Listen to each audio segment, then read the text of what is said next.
ஓம் சாந்தி 6/12/2024 சாக்கார முரளி பாப்தாதா மதுபன். பரமாத்மாவின் மகா வாக்கியம். இனிமையான குழந்தைகளே, நீங்கள் இப்பொழுது புருஷோத்தம சங்கம் யுகத்தில் இருக்கிறீர்கள். நீங்கள் இங்கு இருந்தாலும் புதிய உலகத்தை நினைவு செய்ய வேண்டும். மேலும் ஆத்மாவை பரிசுத்தமும் ஆக்க வேண்டும். கேள்வி: தந்தை உங்களுக்கு எந்த புரிதல் கொடுத்துள்ளாரோ அதன் மூலம் புத்தி பூட்டு திறந்துவிட்டது. தந்தை உங்களுக்கு எந்த அறிவை கொடுத்துள்ளார் அதன் மூலம் புத்தி பூட்டு திறந்துவிட்டது. பதில்: தந்தை இந்த எல்லையற்ற அழிவற்ற நாடகத்தின் அறிவை கொடுத்திருக்கின்றார். இதன் மூலம் காட்ரேஜ் பூட்டினால் பூட்டப்பட்டிருந்த புத்தியானது திறக்கப்பட்டு விட்டது. கள்ளு புத்தியிலிருந்து தங்க புத்தி உடையவர்களாக ஆகிவிட்டோம். இந்த நாடகத்தில் ஒவ்வொரு நடிகர்களுக்கும் அவர்களுக்கு அழிவற்ற பாகம் இருக்கிறது என்கிற புரிதலையும் தந்தை கொடுத்துள்ளார். யார் போன கல்பத்தில் எவ்வளவு படித்தார்களோ அவர்கள் இப்பொழுதும் படிப்பார்கள். முயற்சி செய்து தன்னுடைய ஆஸ்தியை பெறுவார்கள். ஓம் சாந்தி. ஆன்மீக குழந்தைகளுக்கு ஆன்மீக தந்தை அமர்ந்து கற்றுக் கொடுக்கின்றார். எப்பொழுது தந்தையாக ஆகின்றாரோ அப்பொழுதே அவர் ஆசிரியராகவும் இருக்கிறார். அப்பொழுதே அவர் சத்குரு ரூபத்தில் போதனைகளையும் கொடுத்து கொண்டிருக்கிறார். தந்தையாகவும் ஆசிரியராகவும் சத்குருவாகவும் இருக்கின்றார் எனும் பொழுது அவர் சிறு குழந்தையாக இல்லை அல்லவா?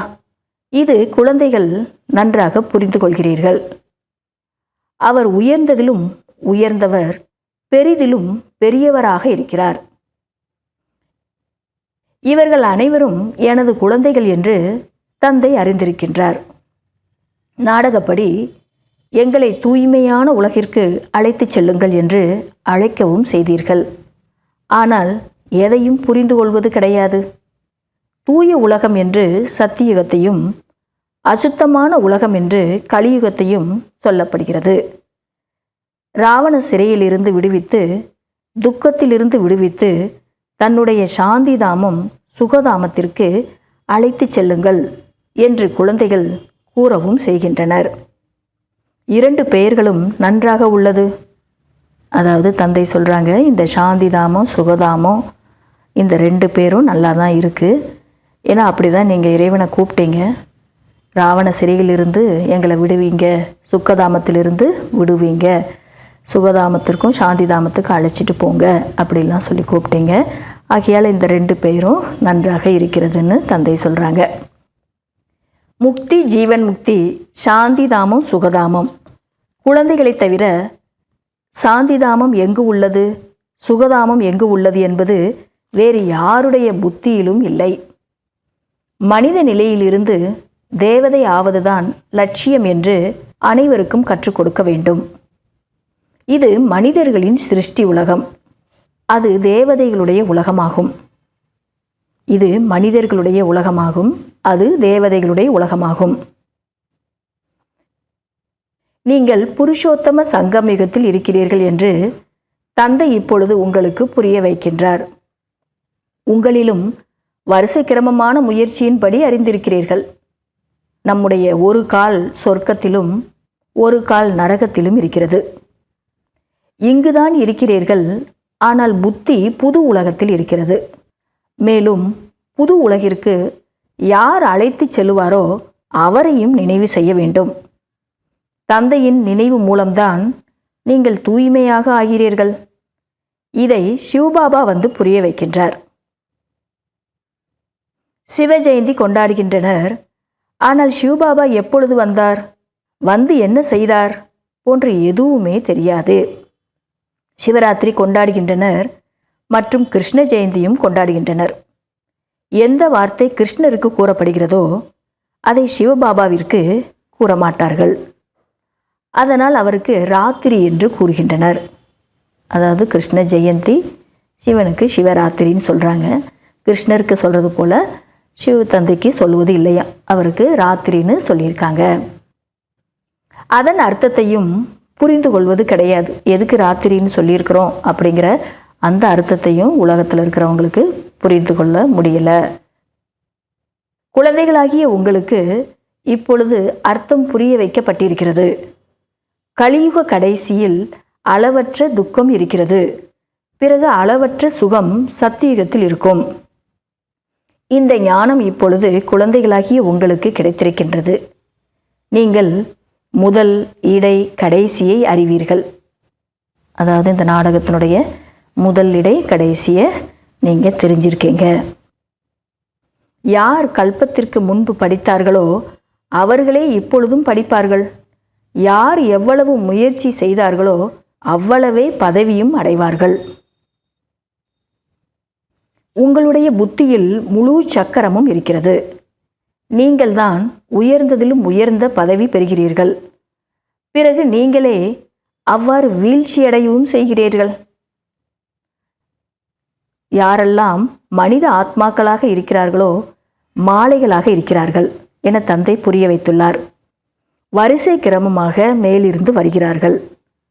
ஒவ்வொரு நடிகர்களுக்கும் அவரவர்களுக்கான பாகம் எந்த சமயத்தில் என்ன பாகம் நடிக்க வேண்டுமோ அவ்வாறே கிடைத்துள்ளது. அவ்வாறே நடிக்கவும் செய்கின்றனர். இது அழிவற்ற உருவாக்கப்பட்ட நாடகம். தந்தை அமர்ந்து புரிய வைக்கிறார். இன்றிலிருந்து 5000 வருடங்களுக்கு முன்னால் ஆதி சனார்த்தன தேவி தேவதா தர்மம் இருந்தது. அதை வைகுண்டம், பாரடைஸ், தெய்வீக உலகம் என்றும் சொல்லப்படுகிறது. இப்பொழுது அவ்வாறு கூற முடியாது. அதாவது இப்போ இருக்கக்கூடிய உலகத்தை தெய்வீக உலகம்னு சொல்ல முடியாது. இப்பொழுது அசுர உலகம். அசுர உலகத்தின் கடைசி, தெய்வீக உலகத்தின் ஆரம்பம். இப்பொழுதோ சங்கமமாகும். இந்த விஷயம் இப்பொழுது நீங்கள் அறிந்துள்ளீர்கள். இப்போ சங்கமேகங்கிறத நீங்கள் மட்டும்தான் தெரிஞ்சிருக்கீங்க அப்படின்னு சொல்கிறாங்க தந்தை. வேறு யாருடைய வாயிலிருந்தும் கூற மாட்டார்கள். தந்தை வந்துதான் இவருடைய வாயை பயன்படுத்தி கொள்ளுகின்றார். இந்த பிரம்ம பாபா வாயை தந்தை பயன்படுத்தி கொள்கின்றார். யாருடைய வாயை பயன்படுத்துவார் என்பதையும் புரிந்து கொள்ளவில்லை மனிதர்கள். தந்தை யார் மீது சவாரி செய்வார்? உங்களுடைய ஆத்மா இந்த சரீரத்தின் மீது சவாரி செய்கிறது அல்லவா? சிவபாபாவிற்கு தனக்கென்று சரீரம் கிடையாது. ஆனால் அவருக்கு வாய் அவசியம் தேவை. இல்லை என்றால் ராஜயோகம் எப்படி கற்றுத் தருவார்? பிரேரணை மூலம் கற்றுத்தர முடியாது. எனவே இந்த விஷயங்களை மனதில் குறித்து கொள்ள வேண்டும், நோட் பண்ணிக்கணும் அப்படின்றார் பாபா. யாருடைய வாயை சிவத்தந்தை பயன்படுத்துவார், எந்த சரீரத்தின் மீது சவாரி பண்ணுவார், இதெல்லாமே மனசில் நம்ம நோட் பண்ணிக்கணும். இந்த மக்களுக்கு புரிய வைக்கணும். குழந்தைகளாகிய நீங்கள் இப்பொழுது அனைத்தும் அறிந்து கொண்டீர்கள். ஆகையால் தனது வீடும் மிக அருகாமையில் உங்களுக்கு தென்படுகின்றது. உங்களுக்கு வீட்டின் மீது கூட அதிக அன்பு இருக்கின்றது. உங்களது அன்பு போன்று யாருக்குமே கிடையாது. நமக்கு தான் தந்தையின் மேலும் அன்பு இருக்குது, வீட்டின் மேலேயும் அன்பு இருக்குது. உங்களிலும் வரிசை கிரமமாக இருக்கிறது. யாருக்கு தந்தையின் மீது அன்பு இருக்கிறதோ அவர்களுக்கு வீட்டின் மீதும் அன்பு இருக்கும். இங்கு யார் நன்றாக முயற்சி செய்து செல்ல குழந்தையாக ஆகிறார்களோ அவர்களே உயர்ந்த பதவி அடைவார்கள். சிறியவர்கள் பெரியவர்கள் என்பது சரீரத்தினால் அல்ல. அதாவது செல்ல குழந்தைங்கன்னா சின்னவங்க தான் அப்படிங்கிறதெல்லாம் இல்லை. இங்கே இன்னும் சொல்லப்போனால் இங்கே சின்னவங்க பெரியவங்க அப்படிங்கிறது இல்லை. சரீரத்தை பார்த்து அதை மாதிரி சொல்லுவதும் இல்லை அப்படின்றாரு தந்தை. ஞானம் மற்றும் யோகத்தில் யார் மூழ்கி இருக்கிறார்களோ அவர்கள்தான் பெரியவர்கள். அநேக சிறிய சிறிய குழந்தைகள் கூட ஞானம் யோகத்தில் தீவிரமாக இருக்கின்றனர். பெரியவர்களுக்கு கற்பிக்கின்றனர். இல்லை என்றால் சட்டம் பெரியவர்கள் சிறியவர்களுக்கு கற்பிக்க வேண்டும் என்பதுதான். ஆனால் இன்றைய காலத்தில் நடுத்தரமாக ஆகிவிட்டது. அனைத்து ஆத்மாக்களும் நடுத்தரமாக இருக்கின்றனர். ஆத்மா புள்ளியாக இருக்கின்றது. அதை எப்படி எடை போட முடியும்? அதாவது ஆத்மாவுக்கு இது மாதிரி கணக்கே இல்லை. சின்ன ஆத்மா பெரிய ஆத்மா அப்படிங்கிற கணக்கு இல்லை. சரீரத்தை பொறுத்து தான் இவங்க சின்னவங்க பெரியவங்கன்னு சொல்கிறாங்க. அது மட்டும் இல்லை, இங்கே ஆன்மீகத்தில் பாபா குழந்தைகளில் யார் பெரியவங்க அப்படின்னா, யார் நல்ல ஞான யோகத்தில் மூழ்கியே இருக்கிறாங்களோ, தீவிரமாக செல்கிறார்களோ அவர்களுக்கு தான் அந்த மாதிரி பேர் இருக்குது, பெரியவர்கள்னு சொல்லுவாங்க. மற்றபடி சில இடங்களில் சின்னவங்க கூட ஞான யோகத்தில் நல்லா, அதாவது சரீரத்தை பொறுத்து சொல்கிறார், சின்னவங்க கூட ஞான யோகத்தில் நிறைய தீவிரமாக இருக்கலாம். ஆத்மாவுக்கு இந்த மாதிரி சின்னது பெரியதுன்னு கிடையாது. ஆத்மா இருப்பதோ ஒரு புள்ளி தான். அதை எப்படி நம்ம எடை போட முடியும் அப்படின்னு தந்தை சொல்கிறாங்க. நட்சத்திரமாக இருக்கிறது. மனிதர்கள் நட்சத்திரம் பெயர் கேட்டவுடன் மேலே பார்ப்பார்கள். நீங்கள் நட்சத்திரம் பெயர் கேட்டவுடன் தன்னை பார்த்து கொள்கிறீர்கள். அது ஆகாயத்தில் உள்ள ஜட நட்சத்திரங்கள். நீங்களோ சைத்தன்யமாக இருக்கின்றீர்கள். அவைகளில் மாற்றம் ஏற்பட முடியாது. அதாவது நட்சத்திரங்களை மேலே பார்க்கும்போது ஒரே மாதிரி தான் இருக்கும், ஒரே ஜொலிப்பு தான் இருக்கும். நீங்களோ 84 பிறவிகள் எடுத்துள்ளீர்கள். எவ்வளவு பெரிய பாகம் நடிக்கிறீர்கள். நடிப்பு நடித்து நடித்து ஜொலிப்பு, அதாவது பிரகாசம் மங்கி விடுகிறது. பேட்டரி சார்ஜ் குறைந்து விடுகிறது. பிறகு தந்தை விதவிதமான முறையில் புரிய வைக்கின்றார். ஏனென்றால் உங்களின் ஆத்மா ஒளி இழந்து விட்டது. எந்த சக்திகள் நிறைந்து இருந்ததோ அதை இப்பொழுது இழந்து விட்டது. இப்பொழுது தந்தையின் மூலம் மீண்டும் சக்திகளை நிறைத்து கொண்டு இருக்கிறீர்கள். நீங்கள் உங்களது பேட்டரியை சார்ஜ் செய்து கொண்டு இருக்கிறீர்கள். இதில் மாயாவும் அதிக தடைகளை போடுகிறது. பேட்டரி சார்ஜ் செய்ய விடுவதே இல்லை. நீங்கள் சைத்தன்ய பேட்டரிகளாக இருக்கிறீர்கள். நாம் தந்தையிடத்தில் யோகா செய்வதன் மூலம் சதோ பிரதானமாக ஆவோம் என்பதை நீங்கள் தெரிந்துள்ளீர்கள். இப்பொழுது தமோ பிரதானமாக ஆகிவிட்டோம். அந்த எல்லைக்குட்பட்ட படிப்பிற்கும் இந்த எல்லையற்ற படிப்பிற்கும் அதிக வித்தியாசம் இருக்கிறது. வரிசை கிரமமாக ஆத்மாக்கள் எப்படி மேலே செல்லுகின்றனர்? பிறகு தகுந்த நேரத்தில் நடிப்பு நடிக்க வர வேண்டும். அனைவருக்கும் அவரவர்களுக்கு அழிவற்ற பாகம் கிடைக்கிறது. நீங்கள் 84 பிறவிகளுக்கான பாகத்தை எவ்வளவு முறை நடித்திருப்பீர்கள்?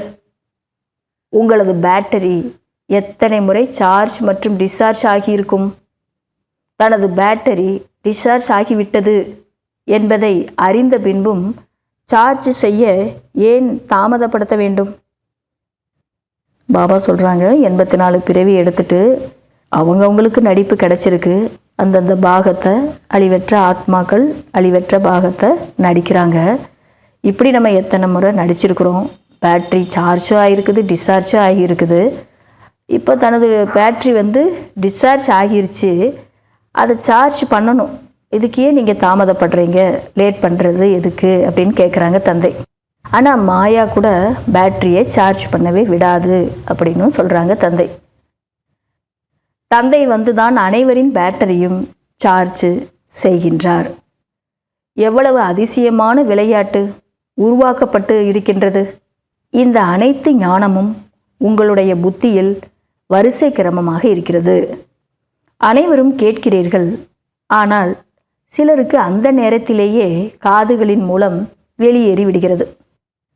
இந்த ஞானத்தை கேட்ட அதே நேரத்திலேயே சில பேருக்கு காது மூலமாக வெளியேறிதான். கேட்பதே கிடையாது. சிலர் படிப்பதே கிடையாது. பகவான் கற்பிக்க வருகின்றார் என்பது தெரிவதும் இல்லை, படிப்பதும் கிடையாது. இந்த படிப்பு எவ்வளவு குஷியாக படிக்க வேண்டும். பகவானே சொல்லித்தராருன்னா இந்த படிப்பை நம்ம எவ்வளோ குஷியாக படிக்கணும். ஆனால் சிலருக்கு காதில் வாங்குறாங்க, அதே காதிலே விட்டுருந்தாங்க. அதே காது மூலமாக ஒரு பக்கம் கேட்டுக்கிட்டு இருந்தாலும் ஒரு பக்கம் வெளியேறிக்கிட்டே இருக்குது அப்படின்னு தந்தை இன்றைக்கி சொல்லிகிட்டு இருக்காங்க. நல்லது. இனிமேலும் இனிமையான ஆன்மீக குழந்தைகளுக்கு தாயும் தந்தையும் ஆகிய பாப் தாதாவின் அன்பு நினைவுகள் மற்றும் காலை வணக்கம். ஆன்மீக குழந்தைகளுக்கு ஆன்மீக தந்தையின் அன்பு நினைவுகள் மற்றும் நமஸ்காரம். கடைபிடிக்க வேண்டிய முக்கிய சாராம்சம். முதல் பாயிண்ட்டு, நினைவு யாத்திரையின் மூலம் ஆத்மா என்கிற பேட்டரியை சார்ஜ் செய்து சதோ பிரதான நிலை வரை அடைய வைக்க வேண்டும்.